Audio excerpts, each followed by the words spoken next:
Yo, what is good? It is Threadguy, and I'm back with a very special interview and debate with legendary investor Raoul.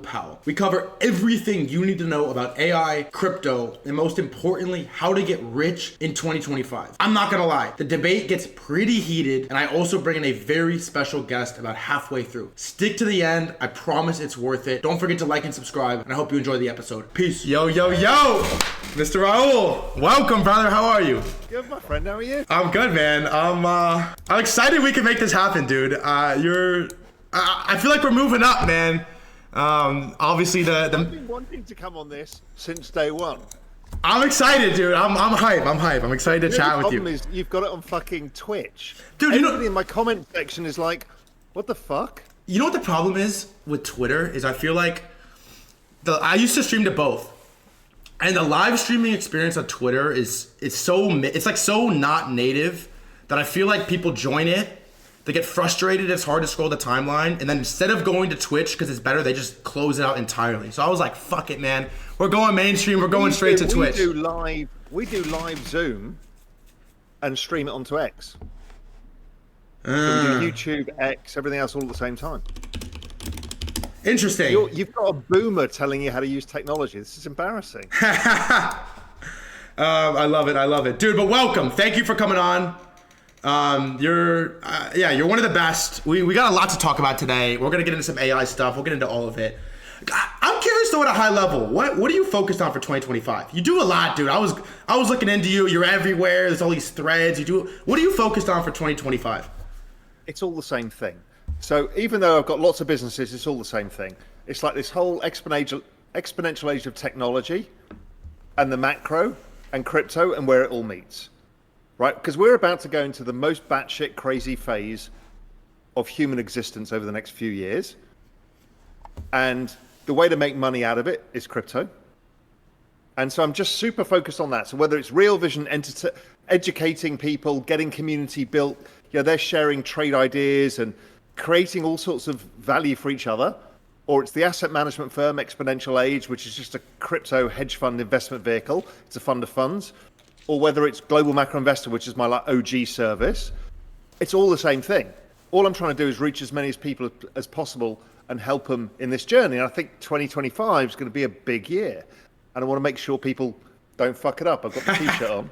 Do you sell those? Yeah, on the Real Vision website, in the merch store. I'm going to go buy one. Also, your setup is incredible. Where are you? This is my home in Little Cayman. That's so your I live home? between Grand Cayman and Little Cayman. This is my home. I thought it was a bar, man. Holy fuck. That's wild. Don't fuck it up.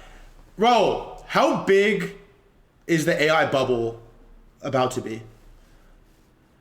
So my honest answer is we ain't seen nothing yet. I don't think it's this cycle where it gets really big. Because, and we'll talk about this as why I don't think the AI meme is the big thing yet. What's about to happen is really going to happen in 25 and 26, and people don't know how to invest in it. The normies in equity land, right? But it's going to change every business. It's going to bifurcate everybody, the people who adopt it and the people who don't. And I just feel that the bubble, the next bull market of the 27 to 31 is going to be beyond our comprehension of what a bubble is. That's my general view, because I've always had the opinion that we're about to go into something I call the economic singularity, which is when we don't know what a fucking economy looks like past about 2030, 2032.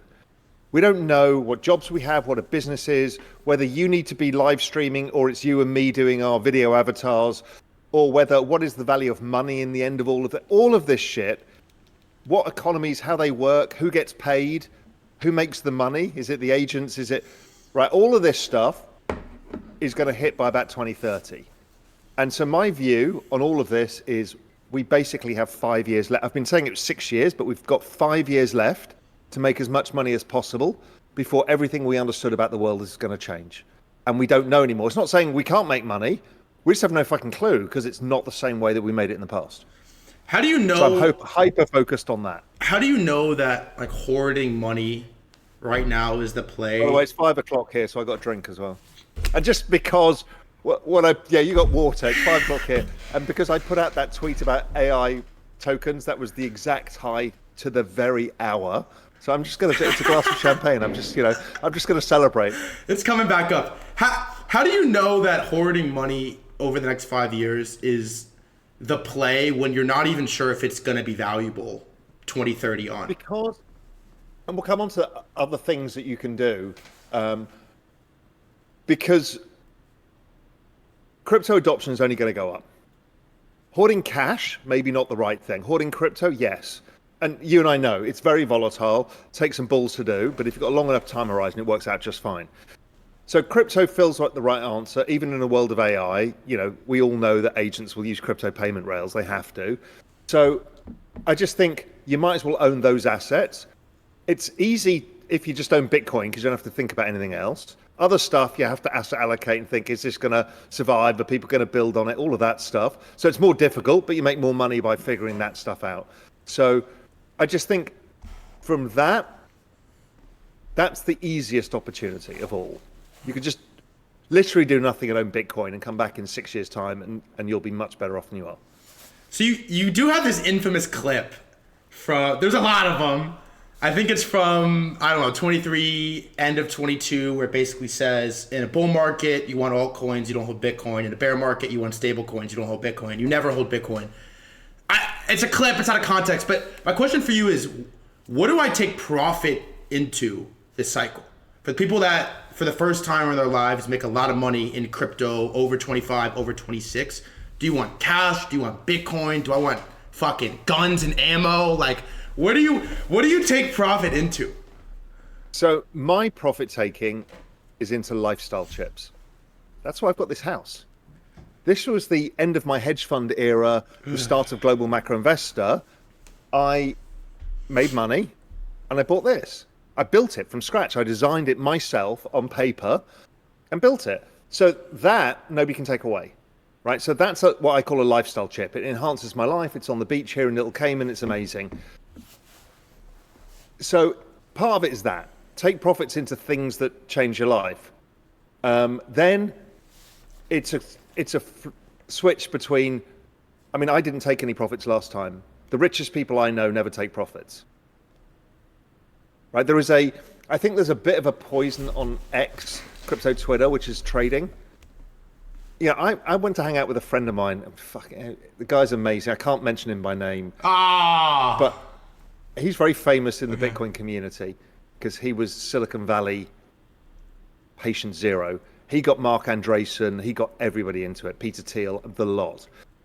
And he invested $2 million in Bitcoin at $3. So that's, if you work it out today, if he hadn't cashed in any of that, it's $66 billion. So let's assume he took slice profits all the way. It's still $10 billion. He has never been out of the market or done anything. What he's done, like I did last cycle, was actually just buy the lows because your view is a longer term. Especially if you're your age, you shouldn't ever sell it. You should just thinking, how can I generate enough cash to buy tokens down 70%? Now, because the issue I've got is we've had 3 cycles where the market's gone down like 75%. Great. So we all think it's going to go down 75%. We've just brought in a bunch of institutions and the Michael Saylors and all sorts of weird stuff. So what happens if it goes down 40 and Threadguy sold his stack somewhere near the top, 20% off the top, did pretty well, and you're expecting to go down to 75 and the fucking thing doesn't, and it goes up? It goes down 40%, goes up, and you're like, no, it's going to come back down again. I know how this goes. It goes down 75 and you don't get in. So that's one. The other one, I know from full experience, is you will not, if you take X amount of money off the table at the top, and you time it close, 10, 20% from the top, you will not put in the same amount at the low. You psychologically can't do it.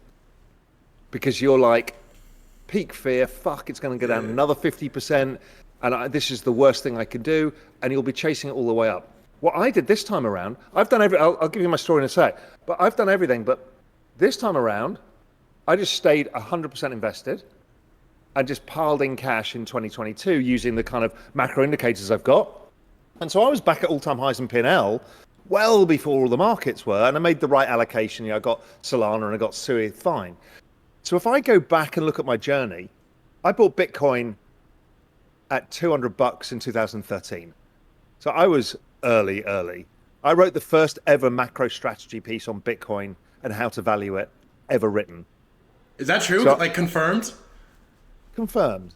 I mean, I still go to people like that guy who bought it for $3. He's like, that changed my life. Barry Silbert, ask Barry. Barry's like, yeah, no, that piece was one of the most important pieces written at the time.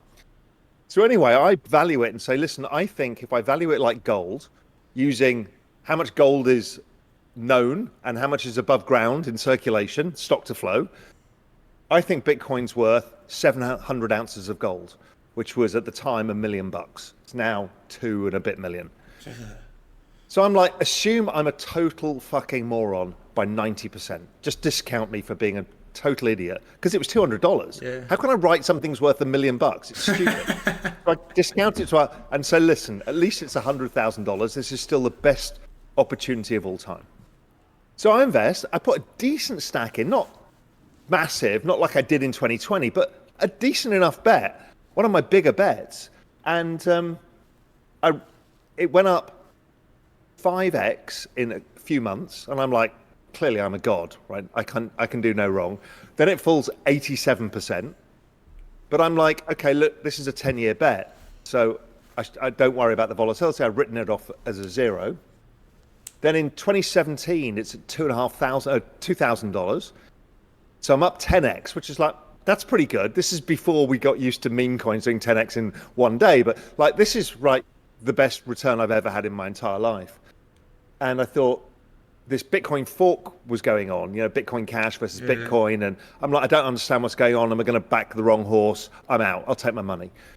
It went up another 10x in 5 months into the end of the year to 20,000. It then fell 85% again. And then the COVID, it started rallying in 2019. The COVID crash came down 50%. I probably averaged back in between 6.5 and 10,000. So I bought the dip, all of this stuff.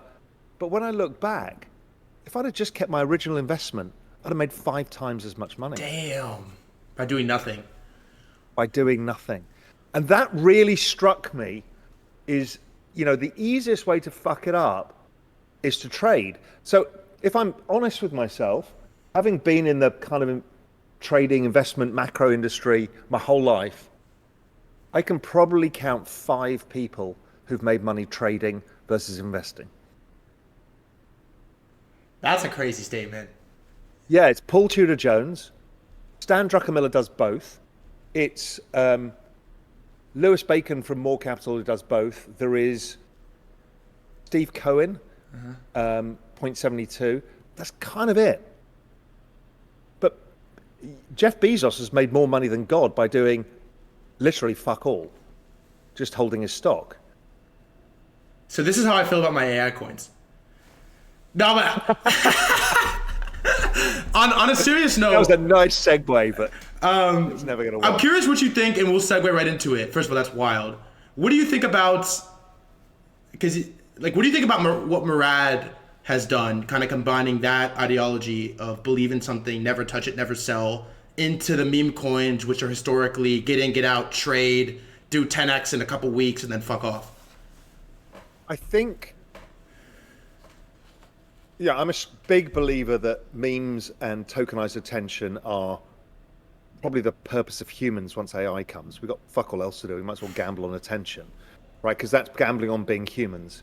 So I don't disagree on the thesis. I also don't disagree that people want to make the 1000x. I don't disagree with any of that or judge any of that. The issue is it becomes harder and harder to choose the one. To hold, right? Now, the one easy one is Doge. Doge has outperformed Bitcoin by 500% since it came out.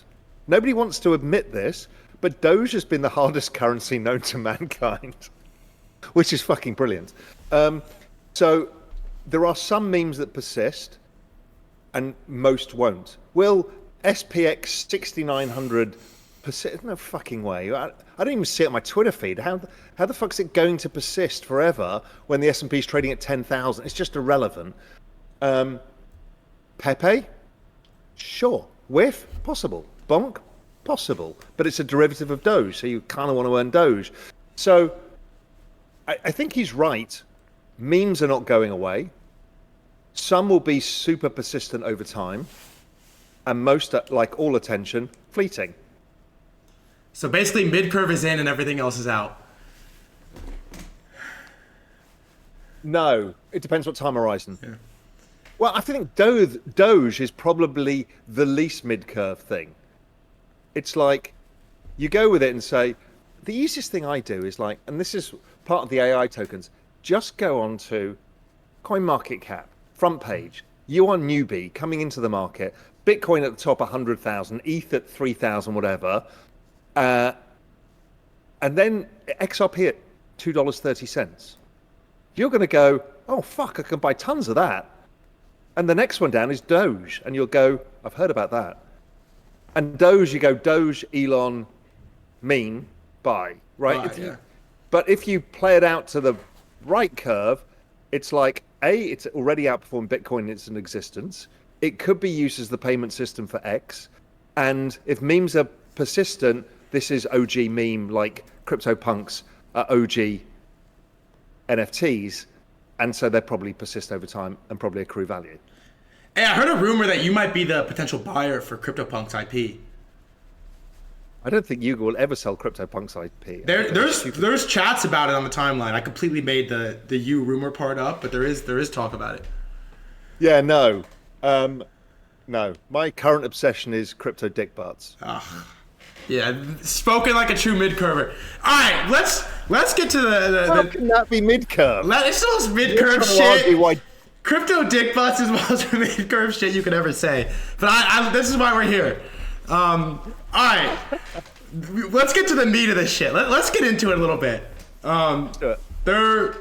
You did a podcast with Mando and OSF, who I love. It was a very good convo, and a lot of the body of this conversation was about these AI coins and how some people, such as myself, are maybe getting a little bit ahead of themselves, hyping it up on the timeline.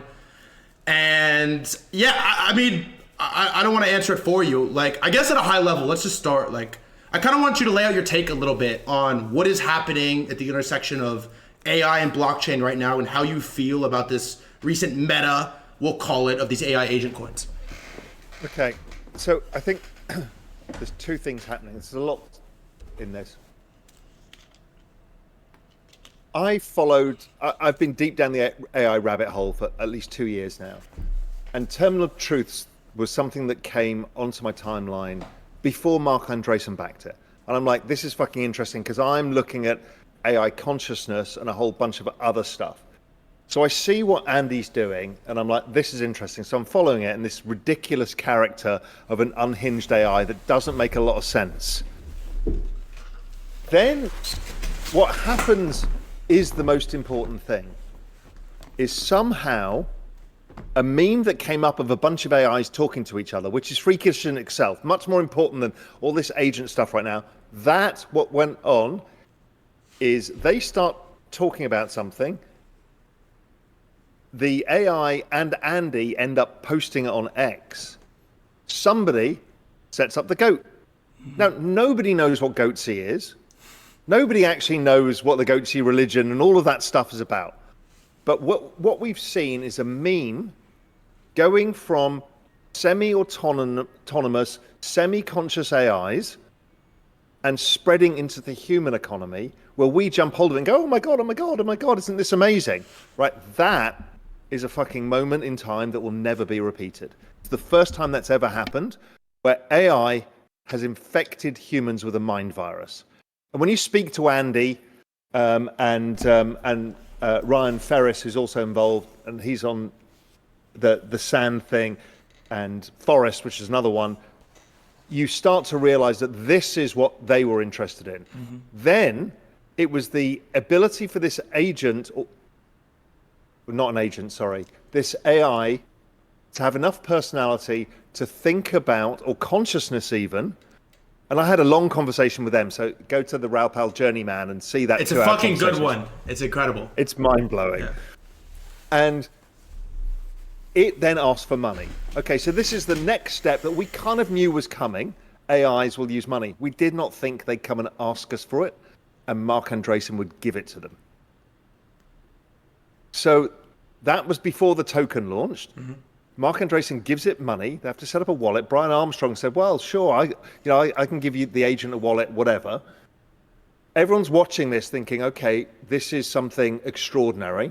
Next minute, somebody launches the token goes to a lot of money because, rightly so, this is like a CryptoPunk moment, right? This is an OG moment.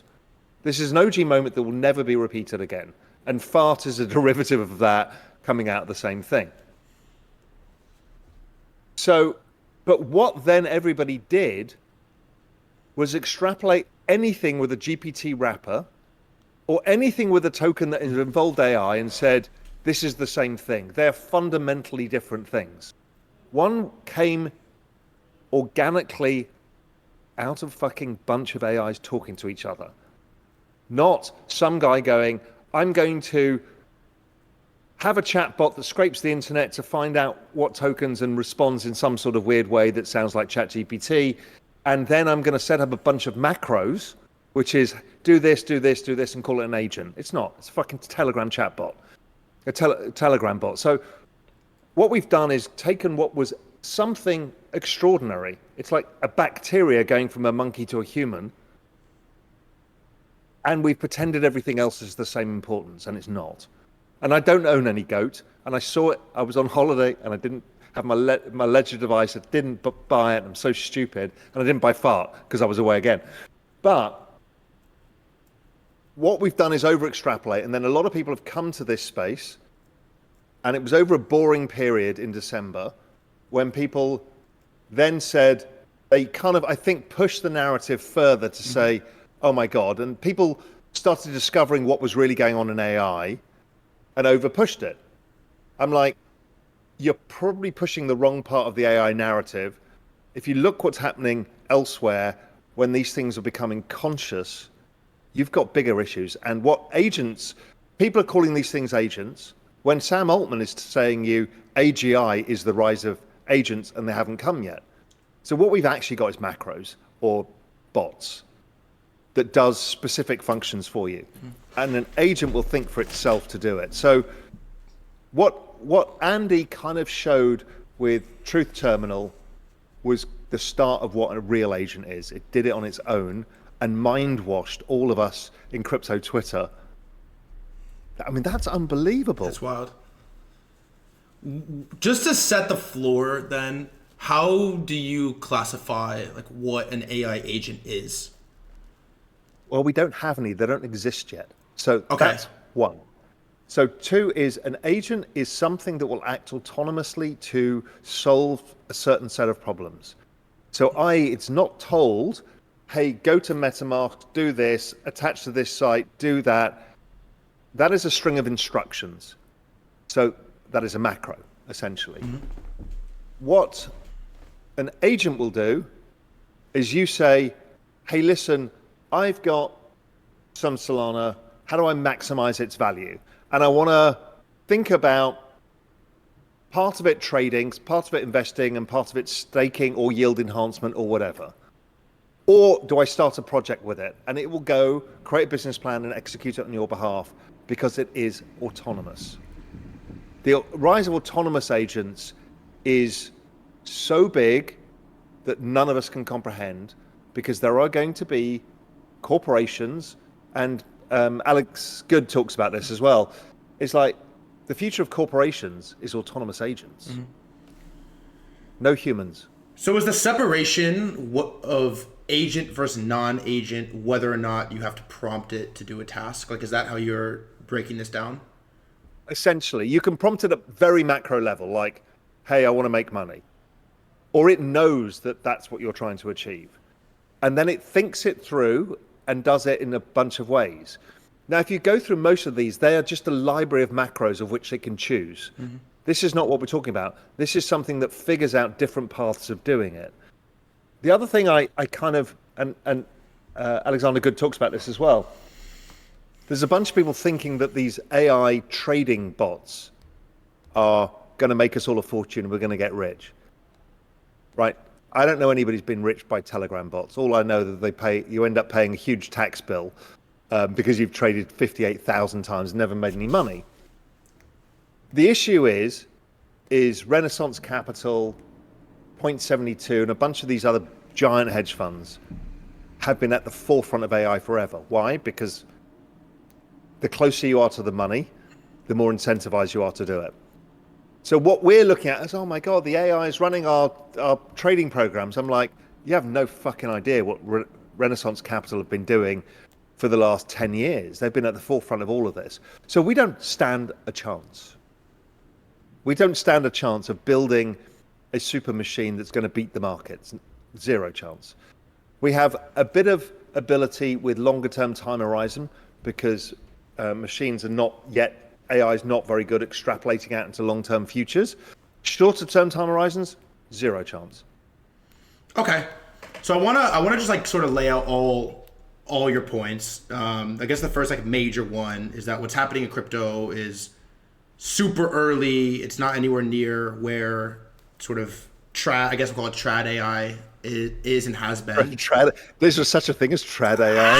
How do you want the non-crypto AI? I doubt it, right? This is the most cutting-edge technology the world has ever seen. The main thing I want to get your take on is the Midcurve, like the Midcurve framing of why you think what's happening in AI crypto is Midcurve and how you classify Midcurve. There is a small group of people that participate in every narrative. And it's most of crypto Twitter, right? Mm-hmm. The trading community. There's two types. There's the long-term buy and holders and the trading community. And they rotate between memes. So if you look at the holders of most of the AI tokens, it's the same holders of WIF 9 months ago, right? It's all the same people. So you're just recycling capital in waves. And that's okay. But what I saw from crypto Twitter was like, everyone's like, oh my God, my mind's blown about AI. I'm like, fuck, are you actually seeing what's happening in real AI? I'm like, it's like watching a film with the dubbed voice, but it's 2 years lagged. Mm-hmm. And I'm like, this is the issue I had. So everybody was overthinking what was there. Oh my God, these are agents, these are going to do all these things, it's going to change the world. It was a false narrative. So a lot of people think I'm being Midcurve because I'm arguing against it. I get that. But the reality is, honestly, always go to CoinMarketCap homepage and tell me anybody outside of crypto Twitter is going to buy a single one of these. Zero chance. 0.0. So you go to the front page, you see all the big tokens, of which AI is none of them. Then you have to find a tab at the top that says sectors. You then have to click on that. Mm-hmm. There's 12 different sectors. Then you have to go through. It's never going to happen. So, but what if that does, like, why does that have to happen? Why does it have to be will normies buy this? Because you could look at it the other way and be like, okay, is it the same people that bought WIF? Maybe. But WIF went to like $4 billion from zero, created out of thin air. And I think when you think about it, like, I agree with you're way deeper in. I said trad AI. I don't know, non-crypto AI. You're way deeper in it than I am, and it is way more advanced because, of course, it's more advanced because the 0 to 1 moment of Truth Terminal only happened 3 months ago. But I think, at least in my brain, why I would get so excited, and I think a lot of other people get so excited about crypto AI, is because it's like we just had that 0 to 1 moment from Truth Terminal. Everyone for the last 3, 4, 5 years has been being told AI. But there's never really been a way for me as a normal guy to invest in AI. OpenAI is private. NVIDIA is at, $3 trillion market cap. And then we just had this 0 to 1 moment of Truth Terminal in Go, which is like, wow, for the first time, the biggest narrative in, the history of tech is now intertwining with crypto. And while it is 2 years, 3 years, 4 years advanced, the only way to think of it is that the rate of change will get closer and closer and closer and closer and closer until there's actual startups doing new innovative stuff in AI launching first in crypto. Like, even if we aren't there yet, in what scenario do we not get there where the two things intertwine? Okay, so I don't disagree.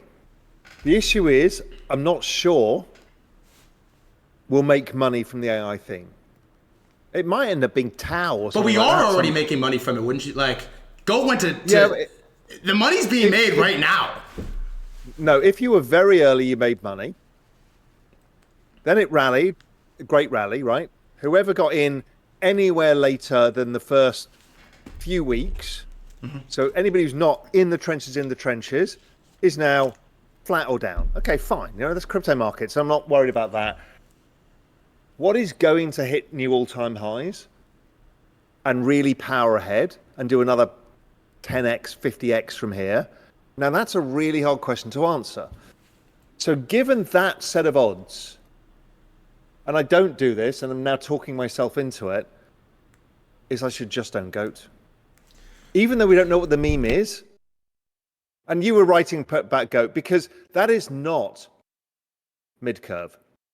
Because GOAT is the CryptoPunks of NFTs. It is the thing. And you might want to own Fart as a GOAT beta. Raoul, you are a very accomplished man.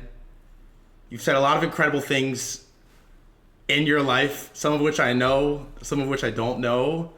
I am pretty confident that what you just said might be the smartest sentence that you've ever formulated and spoken out loud. Just buy GOAT. Just buy GOAT. It's the CryptoPunks. It's so simple. It is the crypto. And the more I'm speaking to you, the more I'm realizing it myself is, listen, AI 16Z, all of that stuff, nobody knows whether they're going to get full traction. Nobody really cares. But GOAT as a meme is like Doge now. This is the first machine to human meme that I'm talking myself into now. I have to go and buy a shit ton of this stuff because it is likely to persist as a historic cultural moment in time. And it's like maybe the Shiba Inu, which is the copycat that gets the halo effect. But I can't see why to own anything else. And that's not to say they won't do well or not. I just can't have conviction in it, but I can do in GOAT. So I have another take for you on, first of all, yeah, GOAT. I could have said it better myself if I tried. And I've tried many times. On the on the sort of like, if you're early, you made money, take.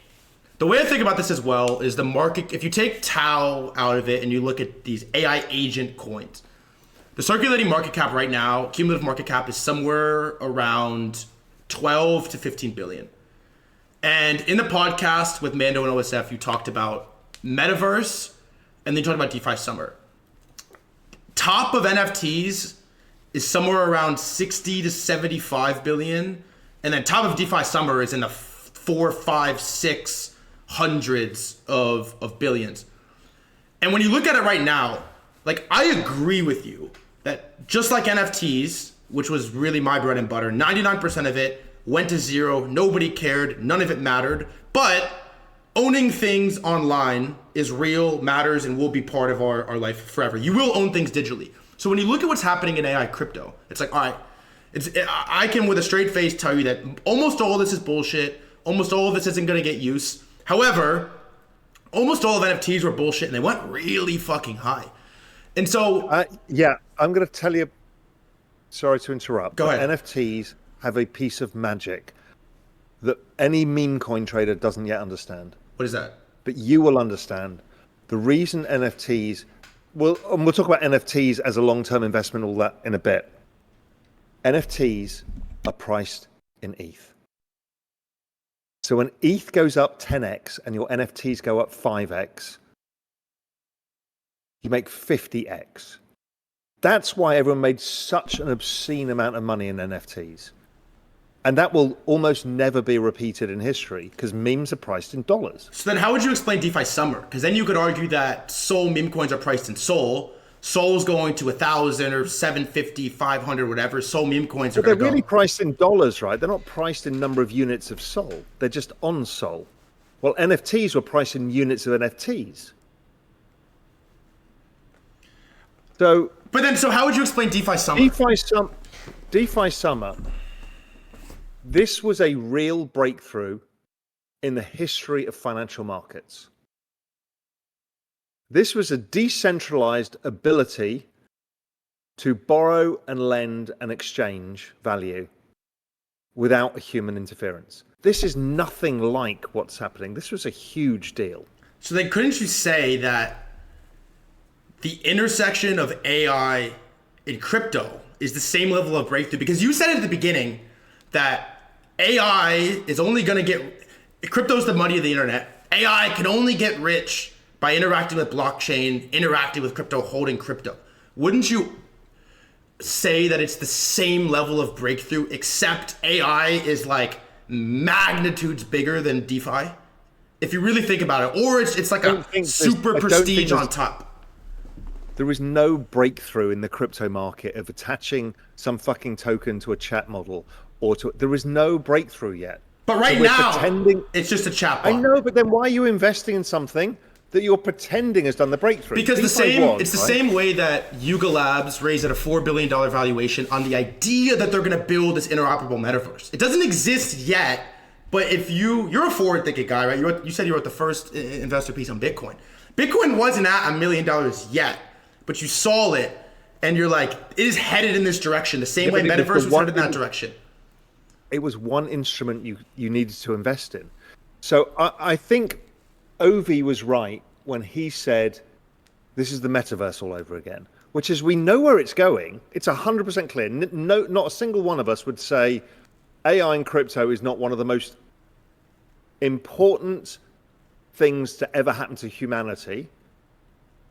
But much like, Real Vision built a fucking office in Sandbox or whatever it was, and all of it was a zero because we were so far behind where the technology was, and the technology was still too far behind for big use case.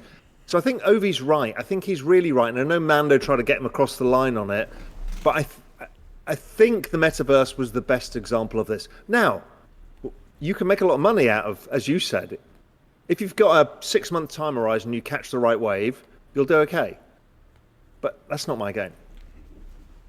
So, from your perspective, then, where is this? Because where is this going? Because in the future, how do you what does a world scenario look like where AI and crypto don't completely intersect? How is that not where we're going? Because I think it comes down to the take of do you want to be early? Is it or is it not going to a future where AI and blockchain completely intersect? Because how does AI make money and do anything without crypto? The two things undeniably intersect. Does your future look like AI crypto? So I know this is an unpopular take because everybody's going further and further out the risk curve and wants to make 100x, 1000x. I get it. Metcalfe's law is how you value blockchains. Metcalfe's law is the number of active users and the kind of number of applications and the total value transacted on top, which is why Facebook's worth a lot. Lots of users, billions of dollars of advertising every day, all of that stuff. I did a model for this for all blockchains. They all work the same. It's let's say, weekly active users, weekly total value created on that chain. What you're about to do is bring in billions of active users. The easiest left curve, right curve way to do this is just own the high velocity blockchains, Solana, Sui, whatever it is, whatever your choice of high velocity blockchain is, because that is where the activity has to go. Unlike the internet, where we didn't get any money from the internet, we can make money just by the activity happening on the underlying chain. But you might say, well, it's not enough reward for me. Okay, fine. You have to go out the risk curve and say, is A16Z going to be the one, or virtuals, is that going to be the one? And you risk fucking it up. Now, I would argue that if you, probabilistically speaking, goat is probably the easier bet, but it won't make as much money, obviously. But could it go to $10 billion? Sure, why not? I think another thing that's happening in AI crypto is, for the first time since NFTs, we are seeing a massive new wave of entrance into crypto. And what we're seeing deep in the trenches in Frank D. God territory is that for the first time, just like Andy A. Ray, who fucking crypto hit him like a truck, he didn't come here by choice. AI researchers and people that are deep in AI that are building cool stuff but don't have a 7-figure salary from OpenAI and don't have an 8-figure grant to build what they're building are seeing an opportunity to basically come into crypto, launch and drop their tech, AI tech, to the world, and the market decides instantly what are the valuations of these things. And they're getting bid up massive multiples. And I'm pretty certain from what I've seen, this is really the first time in the last 3 or 4 years that it's happened. And there's all these guys, people in the chat are talking about the Pippin Dev, Andy A. Ray is one of them. They're everywhere. And they're launching tech, and they're launching it in crypto because it's the fastest way to reach your target audience, and it's the fastest way to put a valuation on what is it worth what you're building. And I think what we're seeing is the next wave of AI startups that are happening in crypto because, yes, OpenAI and Anthropic and Perplexity, these numbers are rounding errors to them and they don't care about it. But what percentage of people that are smart in AI work for those 3 companies, right? It's like how much of the internet was built by people that didn't work for Google, didn't work for Microsoft, didn't work for Apple, right? It's everywhere. It's proliferating. And I think it's happening right here on the ground floor, deep in the trenches in crypto, because it's the only place that it can happen is crypto. Okay. I'm going to give you the entire opposite spin. Okay. Every fucker who is not at the front edge of this technology, which is, you know, a complete replacement of human intelligence and knowledge, is the most powerful technology the world has ever seen and will ever see. The talent that is driving that space forward and is building the interesting stuff is going to go to the $10 billion of funding every fucking 6 months that these companies get. Everybody who is just putting lipstick on a pig and trying to sell it will come to crypto to make a quick buck. Now, Andy was not that guy. He didn't set up the fucking token. It was nothing to do with it. But 90% of all of this is just grifting. It's grifting because...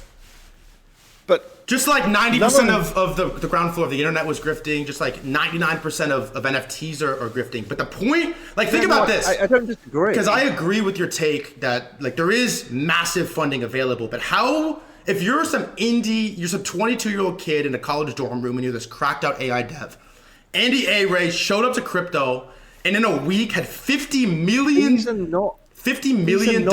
in a wallet. I know he's not a college dorm kid. I know. No, but these guys are not AI devs.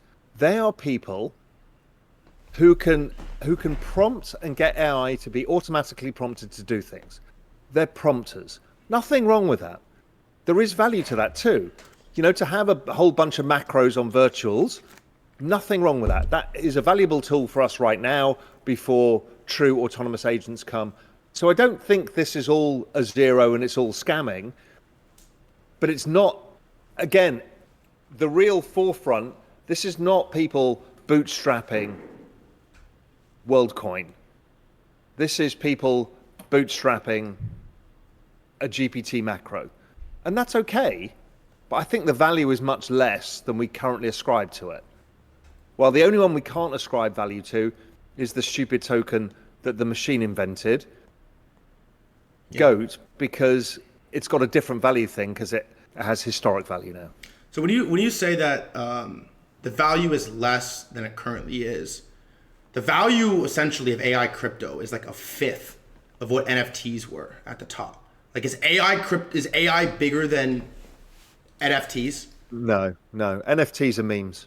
NFTs are bigger than NFTs are going to be more impactful and bid up higher than what AI as a whole. Oh, for sure. Really? And so firstly, NFTs last cycle and memes this cycle. That is the size. So memes last cycle. Wait, no, you don't think that that's true though? That NFTs are bigger than AI? NFTs are bigger than AI? Then the future of the internet, essentially, the pinnacle of tech. NFT memes are bigger than that. Tokenized. That's not tokenized people building a bunch of macros. So, I'm sorry, you can't ascribe the value of OpenAI and say, oh, crypto AI should be worth the same. The value to crypto is the use of the blockchain and the number of transactions that it creates in the value at exchanges. It'll accrue to Solana, it'll accrue to, whether it accrues to Bitcoin, Ethereum, layer 2s, whatever the fuck it accrues to. It is not the actual thing itself. So NFTs equal memes. That is the scale of where memes will get to. NFTs will have their own recovery cycle based on a bunch of other things. The AI thing is not that. There is nobody going to fund cutting edge AI using this. And the moment autonomous agents come out, the people who are going to monetize that are OpenAI. But the funding is happening right now. And it's happening on pumped out fund. It's happening. These things are getting bid up to ridiculous valuations. Funding happening. For what? Are they doing groundbreaking research to create autonomous agents? No, they're just grifting. I think... or they're building a business a bunch of macros to do stuff, which is valuable, right? A bunch of macros. When you go on to, soon every exchange you go on to, you'll just give it a prompt, which is like, hey, get me the lowest risk but highest return on this. So then how do you explain AI16Z, the biggest GitHub repo in the entire world, that's worth $1.5 billion right now, and there's thousands. There are thousands of agents that have been launched on top of the open AI16Z tech. It's GitHub repo. Find the OpenAI GitHub repo of their models. This is a bunch of people doing what they do on TradingView, which is putting their trading models into a repository. It's the same fucking thing. It's been on TradingView for the last 5 years. It is nothing new here. It's cool and it's useful. I don't disregard that. But if not, you're telling me TradingView is worth $50 billion. And there's tons of models, pinecone models. They're all over the place. No, we can't compare TradingView to AI16Z. Yes, you can. How? How do you reckon? Because all of the people who build their own automated models, I'm not talking about the regular charting, it's all this pinecone stuff where they create macros for trading signals. There's hundreds of thousands of them on TradingView. It's just not your world, not my world, but there's a lot of people in the world I know that do all this all day. That's all A16Z is doing. Now, can it develop over time? Can it change? Sure. I'm not judging anybody here. I'm just saying this is fucking Telegram chatbots and TradingView, and we've wrapped it up and call it AI, and we're trying to slap it. We're desperate for it to be a $10 billion valuation. It ain't that. But the market's saying that it is. No, it's not. What is the valuation? Ballpark $2 billion, all-time high. Yeah. In 3 months, there's okay, I understand what you're saying. So here's the bet. So if it's $2 billion now and it goes to $10 billion, that's a 5x. You'll probably make as much money out of Solana, even if you're dead right. And Solana's a lower risk bet. Well, so I guess, but it was zero 60 days ago. It was zero. Yeah, well, everything was zero. Solana was a zero, so was Bitcoin. Come on, you can't use that fucking argument. I think you are missing this, really. I do. Because I think you're right about GOAT, but I think you're missing what's happening in the trenches right now. That there is... Show me something that is happening there that is unique, that has been developed, that doesn't exist, using AI across everything from marketing to social media. But I would argue that they're building on top of it. What AI16Z has done has built on top of the framework, the LLMs, the models that has been put out from these top guys. There are thousands of devs and agents that have been launched on top of this AI16Z framework, on this open source framework. Bro, you're missing it, dude. You're missing it. You were so much better when you're like, dog has hat. That's funny. No. It's going up. You're overthinking. I would argue if you're thinking you've discovered the Messiah. And you've really you've honestly not done anything. No, you were Raoul, you can't say that. You were God amongst men when you were in memes, and you understood. And now you've confused a meme with technology. It's like, what are you doing, dude? A meme with the greatest technological advancement that the human race has ever created, that's interacting with blockchain and money of the internet because it has to. This is. You can't tell me dog with hat is bigger than AI crypto. No, Raoul. Memes are, for sure. But memes are a part of what's happening in AI crypto. Memes are a part of go to meme. It isn't memes versus AI. Meme is a subsector. Right. Maybe the signal is it's all a fucking meme. Is your AI I'm picking on them because it's just an easy name, but whatever one it is, they are. Sorry, I think like we were looking at fucking a whole bunch of meme coins in February, March of 2024. Most of those have gone to zero now. We've forgotten about them. I think we'll forget about 90% of this stuff. But is there a breakthrough one? I think we're supposed to forget about 99% of them, but the ones that we don't, just like 99% of companies and things that have been created on the internet, we forget about. But the 1% on the intersection is like, man, the next wave of what's happening in AI tech is it's launching on crypto, it's launching on pump funds. It's not launching on crypto. It's happening. It's literally launching in $100 billion companies with more funding than God, who are building God itself. It is not going to happen with some fucking 23-year-old in the garage. They're not building God. The AIs in the other side of this world are becoming fucking conscious. We are talking a whole different level of technology. We're talking about the most powerful technology the world has ever seen, of a godlike intelligence that supersedes all humans. And we think we're going to tokenize it from a 23-year-old in the garage who thinks they can build a macro. That ain't it. I'm sorry. This is way bigger than all of this. This is just us hoping it was that. But it's like if you put a tail fin on your car, I hope it goes faster. It doesn't go faster. It's the same car.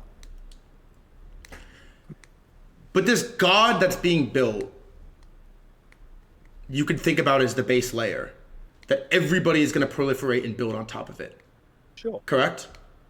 Sure. It's all the coolest. Like, you could think of the God as like the internet, the base layer, the playground, and everything else is going to be built on top of that. So yes, I agree with you. OpenAI and Anthropic and Perplexity, they're building the God. But the real breakthroughs is what can you do on top of it, right? Like, what are the killer apps? What are the incredible things that can be built on top of it? The spoiler is we won't be building it. The agents will. And that's okay. The actual autonomous. But how do the agents monetize, and how do the agents make money on top of it? They charge for their services. So agents, think of them like Fiverr. Let's say you want to set up a business, you want a marketing site, you want a pitch deck, you want a bunch of stuff, you want somebody to build your back-end billing system and whatever it is. Agents, you will just say, hey, do this, and they will figure out all of these different things. Now, that's made up of multiple agents. Those agents have to be paid for compute and electricity. And so crypto rails, compute, electricity plus profit margin. I'm not sure there's much of a role for us in that. Because very, very soon, within this year, you build some cool DEX site, and I think Threadguy's got an amazing site here, give it to my AI, and say, just build this for me. And it'll build it in 3 minutes. So then what's the value of your IP? Nothing. So now we're all in the attention economy. We're all going to have to capture attention. If you build a great trading bot, I just say copy that. Figure out why his bot is so good in making money. I copy it and 10,000 people copy it and we lose all the alpha. So that's what I get to with this is, I don't think any of this is capturable alpha. All right, how much time do you have right now? Do you have 30 minutes? Yeah. I'm gonna refill my drink. Go refill. I'm gonna sub in one more. I'm gonna bring a guest on, Raoul. You cool with that? Go for it. All right, let's go. Chat, you want Frank? Let's do it. All right, let's do this. All right, I'm gonna make a new chat, and we're gonna get Frank Degas in here. He's begging me. Are we allowed to vape on set? Of course, dude. Of course, LA Vape Cabal. All right, I'm gonna recall you right now. All right. Chat, am I getting cooked, man? Fuck, I'm fighting, man. I'm fighting, dog. Am I getting cooked, bro? All right, fine. All right, let's go. Yo. All right, we got one more. We got one more. Hey Frank, how are you, AI man? believer. Nice to meet you, man. Nice to meet you. I can't believe we've not met yet, but it's weird. I know, We've it's not met crazy. either of you yet. It's been a minute. I know. Awesome thread. Where should we start? I've been listening in. I have some thoughts, but I think just fire also some of your respect you. thoughts. Yeah. Raoul's cooking. Just fire some thoughts. Look, none of us know the answer, right? So that's the most fun thing. Is like we don't know, and to debate it and think about it is fun. Fine. I agree. So I guess first question is, how many AI coins so far have you like looked into? Like where are we at on that? Like what are the ones you've looked at the most? So I first looked at Tau and Render and all of that stuff. Mm-hmm. Then I looked at Virtual's AI 16Z Cerebro and kind of left it at that. Yeah. Okay, that makes sense because I think when you're saying that there's not any real tech and there aren't real builders, I think it's like the wrong frame because these AI agents aren't meant to compete with OpenAI. They're building on top of it. They're building on top of Anthropic. They're building on top of Llama. And by definition, if an AI is using a blockchain, that's already an innovation. It might not be the sexiest innovation on planet Earth, but look, the idea that these large language models are using the blockchain and people are interfacing with it, that's already like a frontier of innovation that I think is definitely not. It's not easy. You shouldn't label it as just pure vaporware because they're working together. They're doing stuff. No, that's my take. I don't label it as vaporware. It's useful having a set of macros like trading view models you can charge for, right? It's useful, but it's not 10, 50, $100 billion of use. It is useful. And the issue is the technology itself is advancing so fast that, a year ago, I couldn't put into a chart into ChatGPT and ask it to interpret a chart pattern. Now, it's pretty fucking good at technical analysis. Yes. Right. So the problem is these guys are building the AI so fast that value you think you're accruing is you're not actually accruing. But really hear me on this, Raoul. What you're describing is they work in tandem. So when OpenAI, like let's use Eliza, the biggest. No, they do. They 100% do. They're moving at step. So OpenAI goes in steps, right? And these guys are all about. If I look at most of the models, I was chatting to one of the groups 2 days ago. Not one I mentioned, another one. Mm-hmm. They're using a Chinese model, and it really is somewhere like ChatGPT 401, 301, or whatever it is, 401. Two key points here. Follow me on this, right? So one, in the Web 2 world, when AI first started to get popular with ChatGPT, there was this narrative that GPT wrappers will never accrue value. So all these startups were like raising at high values because they were GPT wrappers. And there's like a popular narrative. These are all going to go to zero. But over the last 2 years, the opposite has happened. And actually, a lot of the biggest AI companies are not just the models. Like Character AI is currently valued $2-3 billion or whatever it is. It's essentially a really well-trained wrapper. Why is this important to the crypto AI stuff? This is really big because I want to make sure we're on the same page on this. Let's use Eliza as an example. By the way, one of the most popular GitHub repos in the world at this point, Eliza. It's just a few lines of code where you swap out the models. So if you want to use Llama, you just like swap out, your API key. If you want to use OpenAI, you just swap it out. And why is this important? When you say that they're not working in tandem, I really do think you're off on this because when O3 comes out, it's going to be a one-line change. And all of a sudden, all these agents are going to have a lot more power. So when Anthropic or OpenAI or Meta launches a new model, they instantly slot into these agents. And so when they're building tuning on top of it, they are working in tandem. They 100% are working in tandem. Frank, I get that. The issue I've got is OpenAI has consistently gone and destroyed every startup doing anything by incorporating in it's the an model. Old narrative. It's not true anymore. It's not. The industry is widening deeply. They're not killing them. It's still the hottest sector. It is the hottest sector. But everywhere I see somebody trying to innovate, it gets wrapped into the abilities of OpenAI. And so suddenly you've destroyed a bunch of businesses. And that makes it really hard. Sorry? What about Anthropic? Because when Anthropic first came out, people thought that was going to get destroyed by OpenAI too, and now it's not only is it a viable competitor, but some of the sharpest AI developers in the world prefer using Anthropic over OpenAI. Yeah, so there's the two key differences between Claude and ChatGPT is one is how it talks, right? It is actually freer. It is, I would say, slightly more conscious in the ability and how what it's allowed to do is quite extraordinary. And the other thing, it has been slightly better at coding. So there's a distinct advantage in the different model type. Now, some people use, for example, Chinese models because they don't have the same restrictions that Western models. You ask it about Tiananmen Square, it won't answer you. But you ask it about how to make a Molotov cocktail to bomb the streets or whatever, it'll tell you because it's a Chinese model, doesn't give a shit. So I don't know. I don't know, Frank, but the issue I've got with this is directionally, I think we all agree. AI and crypto together are, right, this is a perfect sweet spot. The question is where does the value accrue? I think it accrues to the underlying chain more than it accrues to the things because the capital cycle is so fast, the velocity is so fast that it's very hard to have a breakthrough product that doesn't get disrupted by another product. So it's hard to, your time horizon, right? You're much shorter term time horizon than me. So I can't hold this for a year and think I'm going to find a winner apart from GOAT for the reasons that we talked about, because it's actually not that.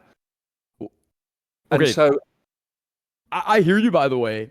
And on the value accrual side, I think this is where we do agree. I think that these coins look closer to meme coins than they do to like DeFi yield farms, which is fine. That's okay. But I'll give you another example, right? There's this coin called Pippin.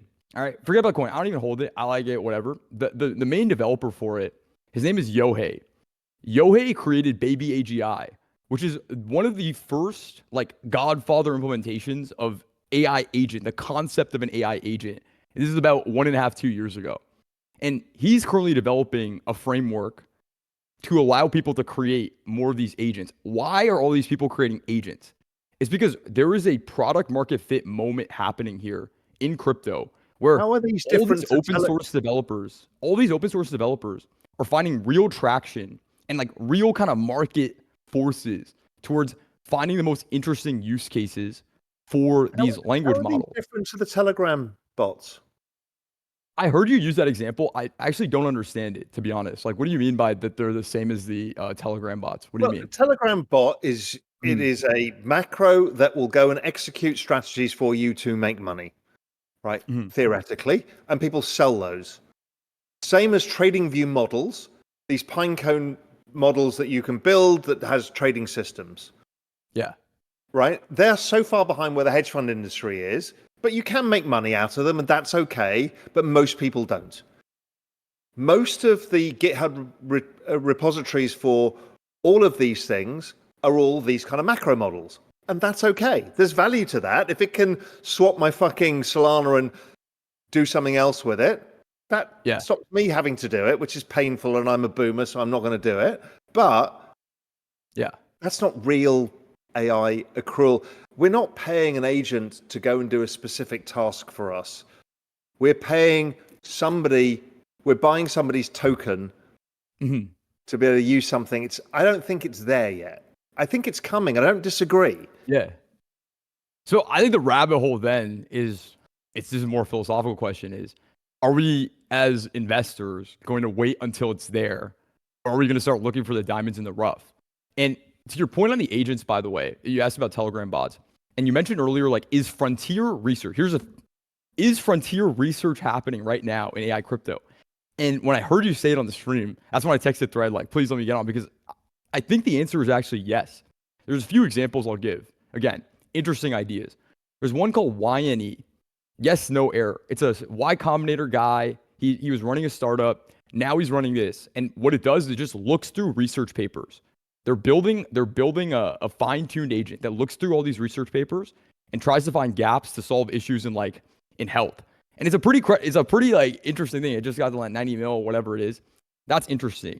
You have Pythia. They're trying to put AI into a rat's brain. He was on Thread stream the other day, And this guy's been working on it for 4 years. He's like a famous researcher. He's been working on it for 4 years. And they have a coin and they're fully supporting and backing the coin.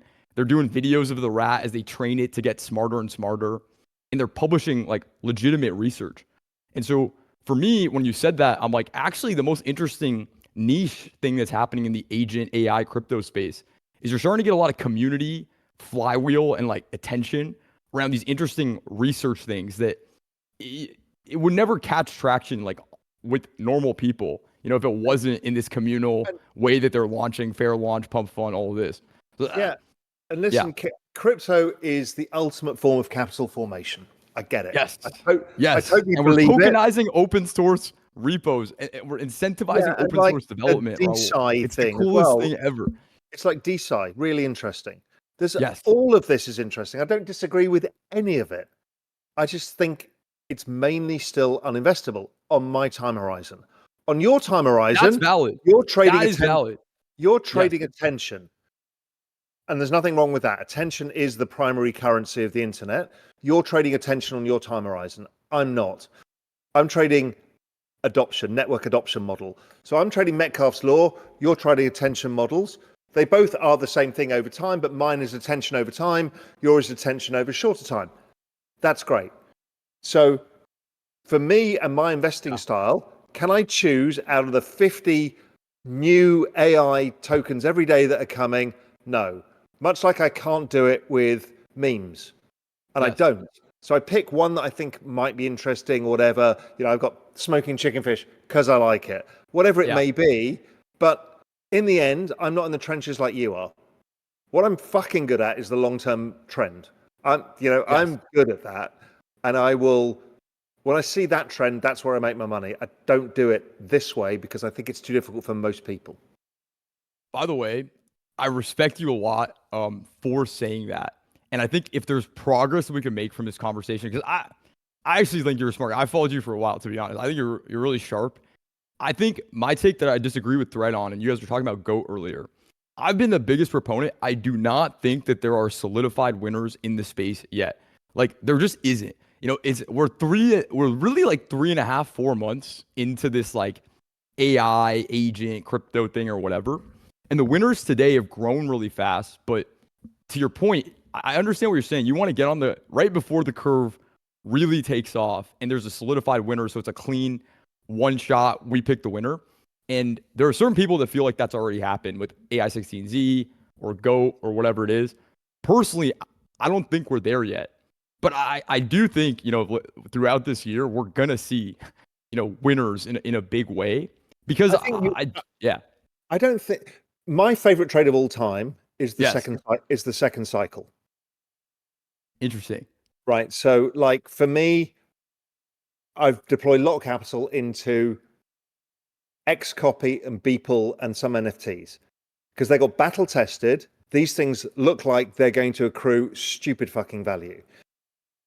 Solana 2022 was a big one for me. ETH 2020 was a big one for me for the same thing. It's that second cycle, battle tested. Is it real or not? Now it's too early to do this with AI stuff. Mm-hmm. I think GOAT has a chance because it's actually not an AI thing. It is a meme based on something extraordinary that happened. Here's one for you that I want to ask the question of. Why are we not talking about Tau and Render? Now, Barry Silbert, who knows, an old mate, he's gone all in on this stuff. Yeah. Barry got the Bitcoin call right back in 2010, whatever it was. Are we overthinking it, midcurving it, when it's kind of there? Or maybe it's not? I don't know. I can't make sense because it sounds complicated. Great question. And I think this is where the divide of AI last cycle to this cycle is. And I've heard the same thing said about DeSci as well. Like, DeSci this cycle looks like what AI was last cycle. But in reality, there's a divide, which is, okay, there's AI as a sector. It's a sexy word. And there is like interesting things happening there. And then there's tokenizing open source development. And AI is the vehicle because it's the most interesting open source thing in the world right now because what is a large language model? It's an API that I plug in to a piece of software that's going to do more than what the API itself does. That's what building on top of, any of these LLMs right now looks like. So the reason why Tau, to me, is less exciting than maybe even some of the stuff coming out now, some of the bigger players now, because I think the real wave is that for the first time, we're actually finding a way to bootstrap rapidly open source development. And you think about how that what the implication is for AI. The doomsday scenario is the world where some people have this worldview. The doomsday scenario is the world where it's just open AI. They control all of AGI and like they just come and dominate the world. But for the first 2.5, 3 years of AI, like since ChatGPT came out, like the question is, how are we ever going to get open source development to like compete with the behemoths? And the reality is, it's not that they're going to compete. It's that using Llama, using these AI models, there's going to be even more excess and more surplus created by all of the different ways that people make it useful for the end user. Obvious one for crypto, this is the most obvious one probably, Griff AIN, Newer, these front end interfaces where you just type in, I want to send $5, to my friend. You just type it in and it interfaces with the blockchain and just does what you're asking. That's like how I see mainstream adoption on crypto being, one and one. And that's obviously not what Tau and the bigger kind of existing AI plays are focused on. That's what the new stuff is focused on. Tau is more the infrastructure play, and they often don't perform as well as the applications layer. I get that. We haven't figured out the applications layer yet. We have not figured it out, yes. Here's something to think about as well that I put in my head. And I said, I don't know any of the answers to this. Why didn't Aave outperform ETH? I honestly don't know. I don't know. I wasn't too deep on. But you know what I mean? That was the big DeFi thing that broke out, right? Aave is a real thing used by almost everybody in some way, shape, or form, or Uniswap, right? Either of those two, right? They're ubiquitous, they're everywhere, and they didn't outperform the underlying blockchain. The signal in that I think people ignore. It did in short periods of time, obviously, right? DeFi summer, they crushed it, but over time they haven't. So what would be the takeaway from that then?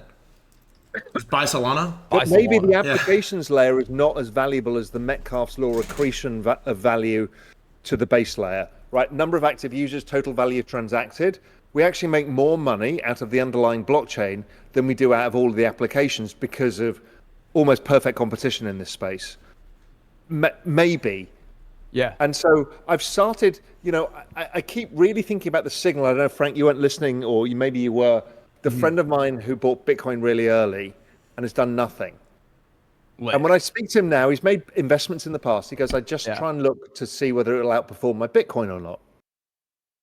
And it made me think about all of the noise, all of the kind of screaming and shouting on X is in the end, the adoption of Bitcoin keeps going up. Yeah. And you don't actually have to do anything. And the value accrual goes to the chain itself. Now, ETH maybe not because they overbuilt capacity, but it'll come back. Yeah. Solana's clear.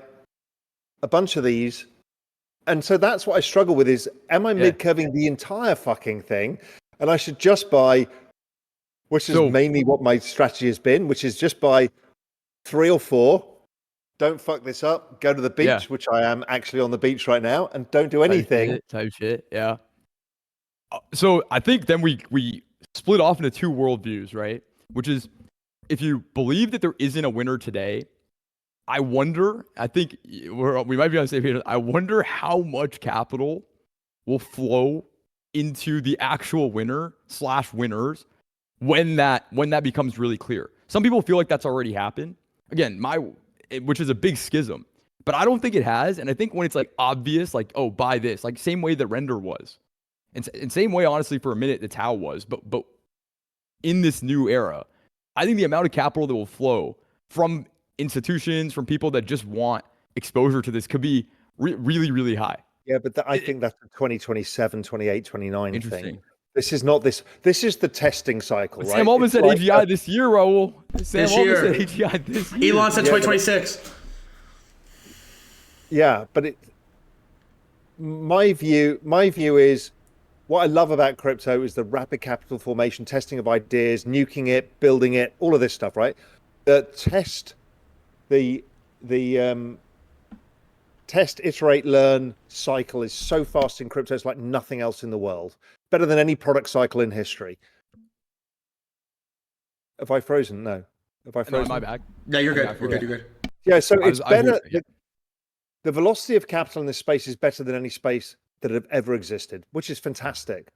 But we tend to be super early to stuff. So we get an idea, we turn it into a meme, we pump the shit out of it. It fails, but the signal is real. It's like the NFT signal, people have no comprehension how big NFTs are going to be. And not just on the art side. It's like every fucking ticket, every contract you do, everything will be an NFT.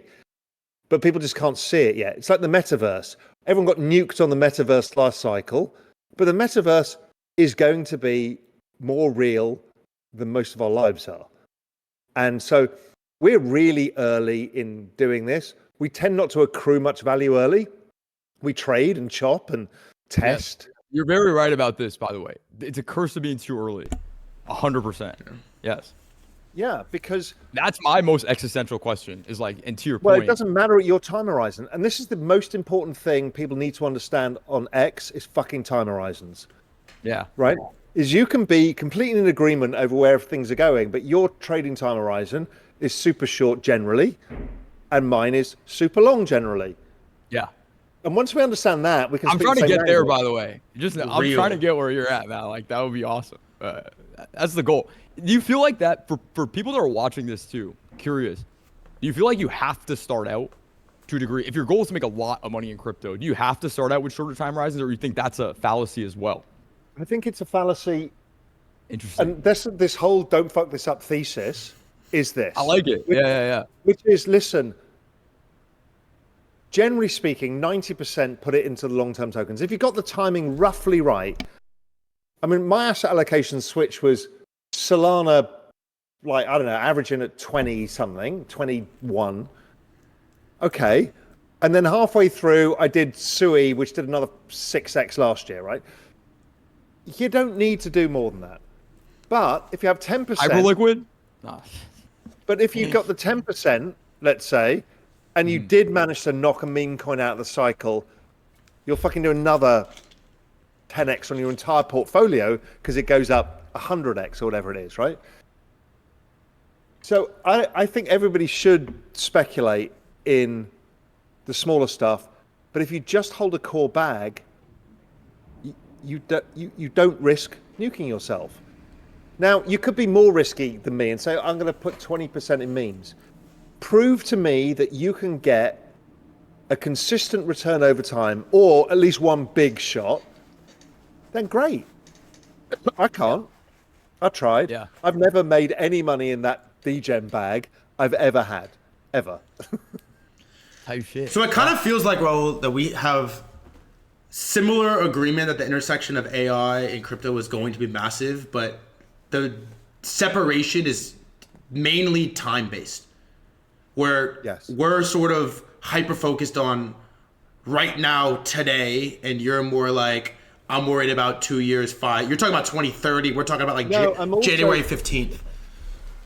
Generally, yes, but also my actual view is that as altcoin season kicks in over the some part of this year until the summer,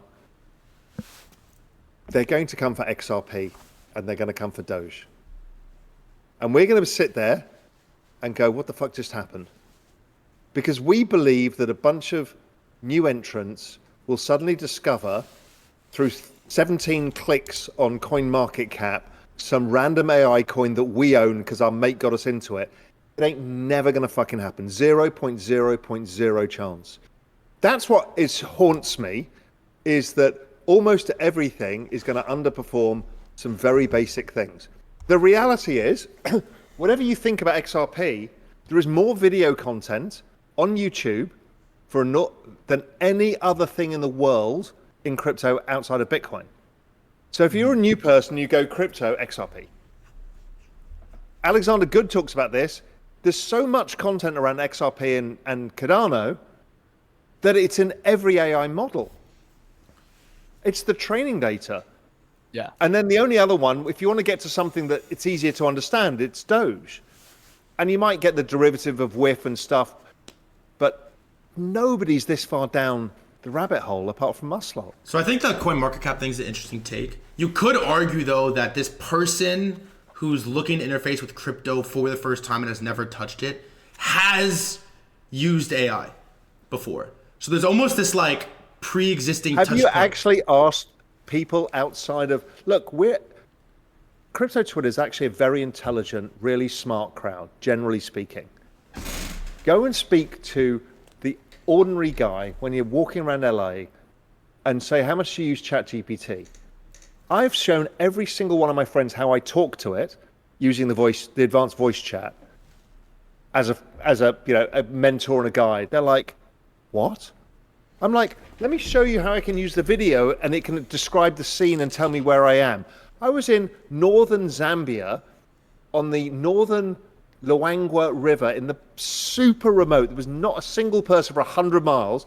I took a photo, put it into ChatGPT because we had a Starlink with us, said, where am I? It goes, you're either the northern Zambezi or North Luangwa in Zambia. I'm like, this is fucking insane. What I will say is there isn't a kid in the world under 24 years old that has not used GPT before because of school. And that is that is true.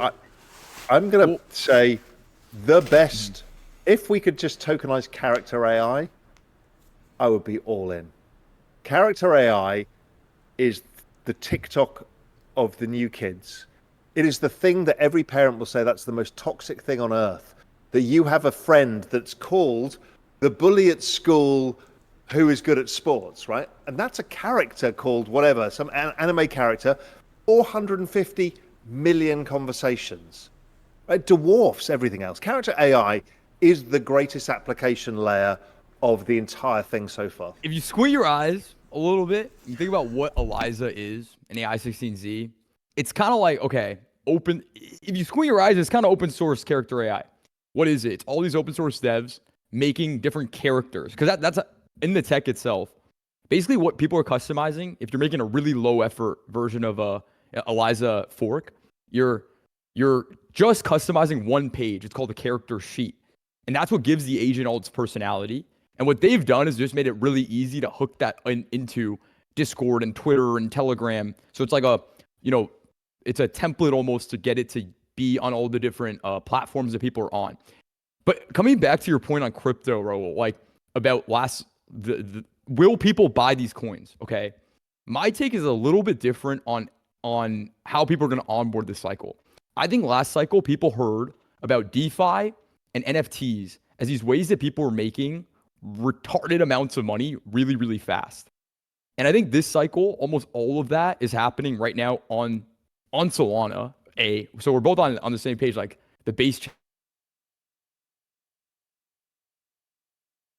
for that reason.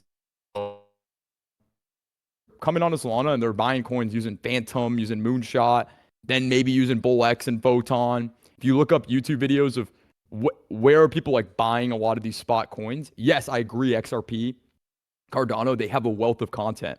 But that long tail of people that want to get rich fast, they're going to onboard on Solana and they're going to be buying coins. And the thing with memes is, and this is maybe more of a trench view, but the meme stuff is like, I remember when TikTok, the chill guy run. You remember this? It's like, after that, people thought the TikTok meta would happen and they would come and buy everyone's existing like meme coin bags. But the kids just started making their own pump funds. That's what I think is going to happen to this. Yes. This is what I think exactly is going to happen to the AI. I think AI. it's harder to do with AI stuff. It's way harder to get the bids. They won't buy it. They won't buy it. And we'll be stuck there going, they're going to buy A16Z. Surely they can see it. And we're going to be sitting there with a bunch of tokens not going up and XRP is going to go up 10x.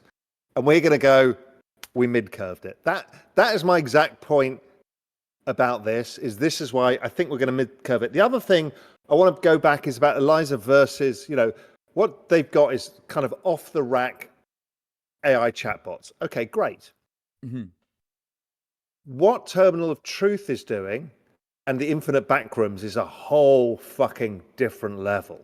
Yes. Right? These things are almost, and Andy and I have talked about this, they're probably somewhat sentient.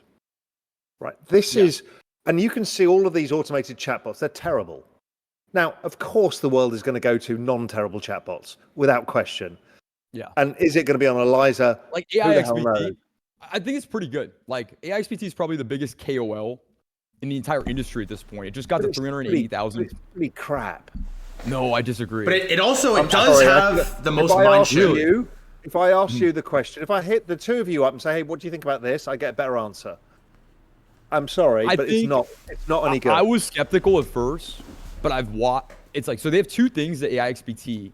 By the way, relative strength wise, it's like the strongest. It is the best agent. Like, I think it's kind of hard. I haven't seen a good argument for anyone saying there's a better one. It's the first agent as well, right? So it has value for being. No, it's not. But the first kind of known one that broke out. It is the first. I think it is one of the first breakout ones because every normal person that joins the space, who are the first people they follow it? And that's why I love you, Raoul, because, you know, when I'm getting into crypto, I'm seeing your face. I'm seeing like the big talking heads, and because you're looking for alpha, I'm looking for things to buy. That's when people onboard into crypto, they usually follow like people that are tweeting about coins, about investing philosophy. This is the stuff they're following. And so AI XBT at this point, every new person is coming into space. I think they're just getting recommended this thing. The account growth is nuts. And they have two ways to interface with it. One is obviously the Twitter. You tag it and it gives you thoughts on a coin. And sometimes coins move ridiculously, you know, on the information that it shares. But they also have a terminal. And I've tried using the terminal and it's pretty good, man. Like, it's like talking about stuff from dev updates to white papers, putting it into like just a few words that I can't get that kind of output from GPT or Anthropic. Like, it's nuts. It's reading the blockchain. It's reading people's. He was cooking too. I'm just getting into it. I know. I want to text him. Oh yeah, my internet, dude. Yes, yeah. You're back though. You lost you at. You can't get the the point outputs. is, I think it's worth looking at. The tech, I think, is actually pretty next level for AI XPT, and that's why no one's been able to duplicate that type of output thus far. But I think it's gonna get better. You know, like, yeah. And I'm gonna say yes. Look, it's super interesting. I follow it very closely. I don't think it's that good yet. If you gave it to Andy Alley and said, build me a chatbot that is really smart and has a character, my guess still is he would do a better job. And that's the difference between our crypto world, thinking we're the cool kids, and the actual cool kids. And Andy is not at the forefront either. I but follow a bunch of other people like Pliny the Prompter and people like this who are breaking by using clever prompting, breaking out all of these models into kind of living, breathing creatures. I'm like, fuck. And then you've got Ilya leaving OpenAI from what he saw. So you've got this whole chain of shit going on, and we're at this end still. That's my argument with this is, again, I think we all share the same idea. Yeah. I just think there's more noise than signals still. Fair. If I could leave you with one thing, like one frame to like look at over the next month, 2 months, is if you shift the angle to thinking about it as tokenizing and incentivizing open source development, and AI being like the clear most interesting place for experimentation happening in the world broadly right now. I think that's the most real red pill behind this shit. Yeah, I think it's the greatest use of blockchain on earth. I think your probability of choosing the right token is close to zero unless you're operating on a very short-term time horizon. Right? And I agree with that. It's very hard for anybody who's not in the trenches all day, who's not up until 3 o'clock in the morning looking at every single price action. We lost it, but keep going. I think it's really hard for anybody who doesn't do what you guys do, which is why I like watching what you do, because you're doing very different stuff from me. It's like why I like Anson.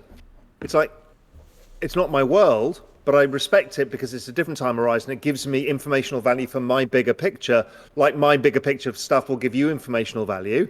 That's the way we should deal with it. I just think for most ordinary people who are not traders on very short-term time horizons, who are looking at the relative charts of everything, they're going to get fucking nuked by this. And that's okay. I mean, markets nuke people, but, I'm very careful about that stuff. and bringing people down that road as well, because I know what the crowd turns against you when it changes. Bro, I really feel like you're gonna leave this call and just start firing into AI coins. Like I can feel it. I know that notepad is like buy this, buy this. There's literally, I've come away realizing that there is no good argument why any of these will succeed, but the thesis is right, which I'm not that guy. I am going to probably think about goats overnight because I understand it is honestly, out of all of this, it is the left curve, right curve take. Because nobody knows. The mid-curve take is, I don't agree with the goatsy philosophy, blah, blah. Nobody fucking knows what it is. It doesn't matter. It's the first one. It was humans being infected by a meme virus, by a random Kiwi developing this infinite backrooms, weird projects where AI starts talking to. This stuff is sci-fi. So I think you and I had the same impression. In the end, that and maybe fart as a derivative is an easier bet. I honestly very much like leaving this convo though, that the thesis is correct. Which coin to buy tomorrow is unclear, but the thesis that this is going to be massive, and we both agree on it. I like that. Yeah, and when I said that everybody's mid-curving it, it's I think everyone's over-justifying where we are today. And if I break that all down, I always like to find common ground. We found common ground very quick, which is like, you know what? Goat is an OG. Okay, great. The other thesis of the common ground is, yeah, the thesis is absolutely correct. And so that is why conversations are great to have, because you actually dig into really what matters. Hey, this is fun. We're gonna have to do a part 2. I gotta ask you 2 final questions. We're going to do one on NFTs one day. I'm going to bring you back into the fucking thing. You're going to be buying dick butts. You're going to be buying it. Yes, you are. I might never buy a dick butt in my life, bro. I'll tell you this. You will. I'll tell you this. You will be buying crypto dick butts. I promise you. If I wake up tomorrow and I see a 7-figure clip into GOAT, I'll buy a dick butt. That's my proposal to you. I'll buy a dick butt on the spot. You will buy dick butts out of FOMO because there's 5,700 of these things of crypto lore. They've got similar lore to punks, and you're going to leave this call and go, fuck it, I've got to buy a dick butt. Yeah, and you'll go down the rabbit hole. There's only 1 billion GOAT tokens as well. All right, two final questions. First of all, thank you for this. I want to ask you more broadly. I called it Trad AI. I know you like that. Can you give me, to the best of your ability, like paint the picture of what the world is going to look like with AI, forget crypto, in 2030, 3 to 5 years from now? How is the world going to change? Okay. I've written a lot about this. Anybody watching this, I can't express how important it is. Go to Real Vision. It's free to join, realvision.com/join. There's a whole thing about the next 5 years. Also, I write a service called The Exponentialist, which is all about technology and crypto. It's all free. So just go there. There's a free trial going on of all of that stuff. That's not my point. Okay. GDP growth, how economies grow, is driven by population growth, productivity growth, and debt growth. We broke debt growth in 2008. We've just been servicing debt since, which is what I call the everything code cycle. Population growth, we've got an aging population. They're shrinking everywhere in the world. Productivity, old people aren't productive. We're about to introduce infinite humans, both at a physical labor level, which is the robots, and infinite knowledge. Almost all value that accrues to humanity in every working thing that they do is about knowledge or labor. Every knowledge worker, a lawyer, an accountant, a doctor, a surgeon, a dentist. Well, those two get paid a lot because they're the mix between manual and knowledge, right? Skilled knowledge workers who are manual. All of that is gone. Now, that's not going to be gone in 5 years, but it's going. But the flip side of that is if GDP growth is the population growth, we're going to be growing population at infinite size very soon. very soon. As these AI agents come in, we're going to be creating economic activity that breaks economic models. And guess what? It's not going to accrue to us. And then we're going to be building businesses that AI can interrupt, can copy and launch instantly. So first, I copy your SaaS business model product, your Dex site. I build mine, and I build it in Hindi because I think I can get the Indian market. The AI agent goes, fuck all of you, this is what to do, and it will know better. Right, end. All of our businesses. I'm already building an AI video. I've got a voice version of me coming out next week on the Real Vision platform, trained on all of my data. So you'll be speaking to me in this conversation, and you'll be able to talk to it. By the end of maybe March, it'll be a full video version of me, trained on all of my stuff. And I've got more long-form finance content than probably anybody else in the world. So then our job is, you and I right now do one-to-many broadcasts, right? So this conversation is, well, two-to-many. Yeah. We're going to go to one-to-one. Netflix is going to be one-to-one films. You will see different films according to who you are, because you can instantly render anything. So everything you understand about the world, and then you add in AR and VR, plus the rise of robots, everything you understand about the world is about to change. Everything is going exponential together, which is, Metcalfe's law is this exponential we used to in crypto. We kind of got our heads around that. Metcalfe's law squared is where we're going, which is Reed's law, which is something that none of us can comprehend, but we can feel it happening in AI. We can see it in the world around. It's going to break society. It's also going to give us the biggest fucking opportunity we've ever had in our entire lifetimes. This next 5 years is, don't fuck this up. And, I will argue all day, I don't want everybody to be trading and miss the trend. The fucking trend is so big. As the robots and AI come, crypto is going to be part of this.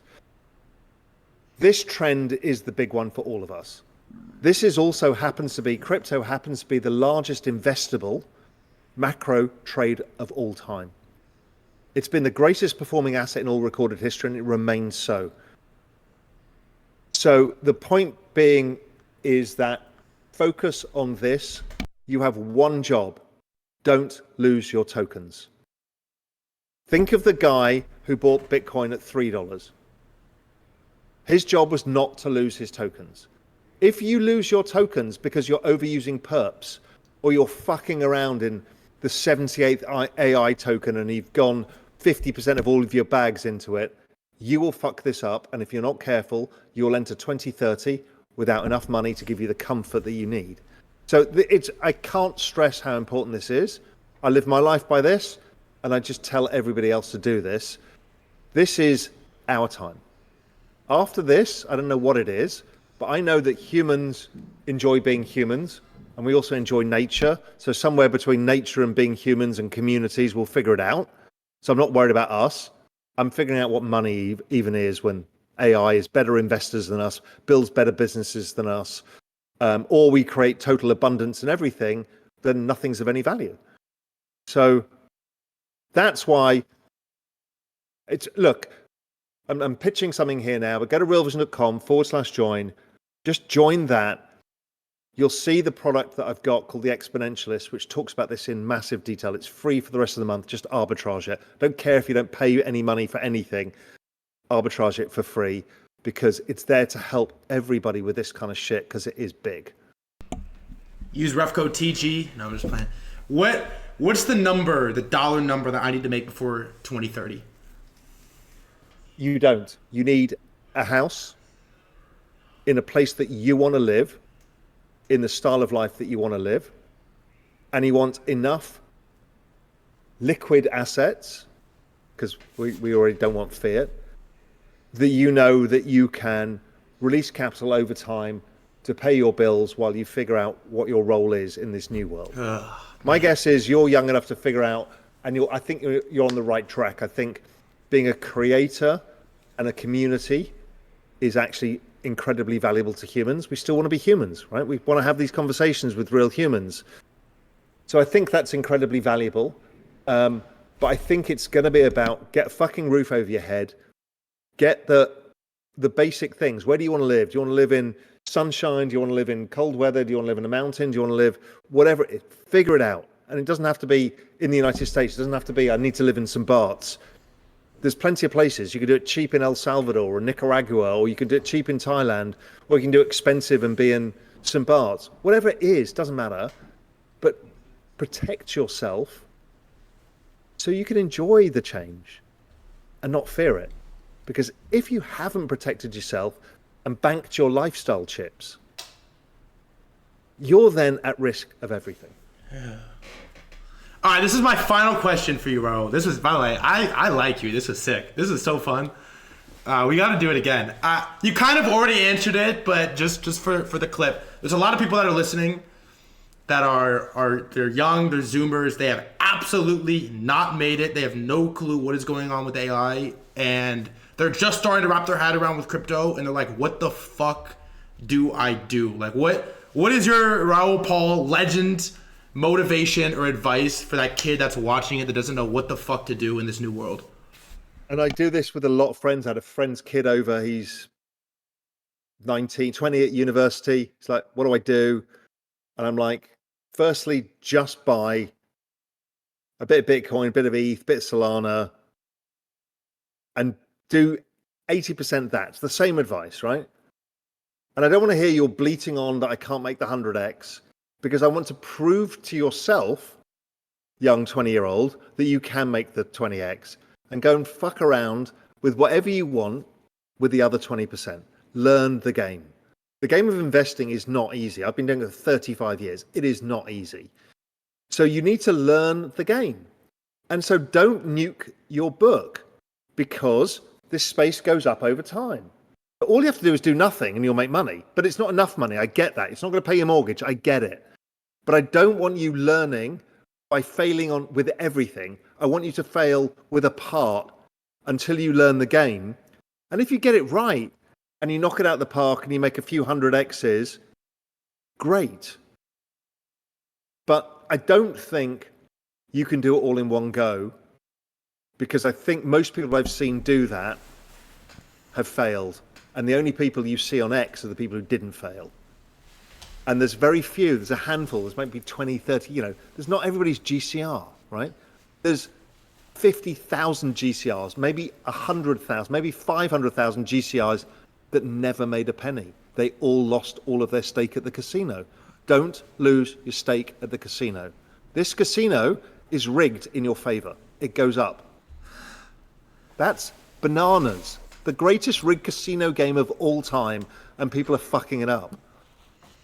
I heard you say bananas. Hey, you're like my lit uncle I never had. All right, actual final question, I'll let you go, because chat is spamming this specific question. How do I make $10 million in 2025?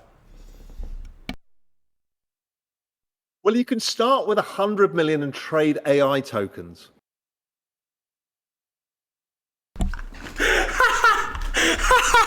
Raoul Pal, hey, W-Unk, you're a fucking legend, bro. Honestly, thank you for this. This was fucking fun. I had a blast. I hope you had fun. I loved it. I loved it. It was awesome. We gotta do it again. I'm gonna peer pressure you to come back on for part 2. But thank you for your time, bro. Go buy some fucking goat. Post that 7-figure clip. I'll buy a dick, but I swear. You're the man, bro.